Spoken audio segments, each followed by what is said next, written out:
Welcome to Luca and Miguel. Enjoy the video. You begin by confirming prerequisites.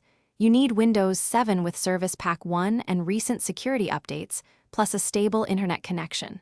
Once done, close Chrome and other programs to avoid file locks. Make sure bookmarks are synced or exported. Now open Chrome as administrator. Right-click the icon and choose Run as Administrator so the updater has permission. This first step prevents common permission errors and gets the update process started without interruptions. You navigate to the three-dot menu, choose Help, then About Google Chrome. This forces Chrome to check for updates and download them automatically.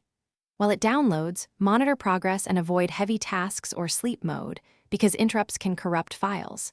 If Chrome reports it cannot update because the service is disabled, download the latest offline Chrome installer and run it as administrator. This replaces files safely. Once the installer finishes, Chrome will You finish by restarting Chrome so the update can finalize, then return to About to confirm the current version number.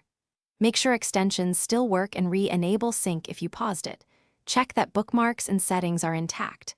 If something goes wrong, run the Chrome installer again and choose Repair, or create a new user profile to isolate a corrupted profile. If permission errors persist, run Windows Update and reboot, then retry the update process. Thanks for watching and please subscribe. It's the best investment you'll ever make.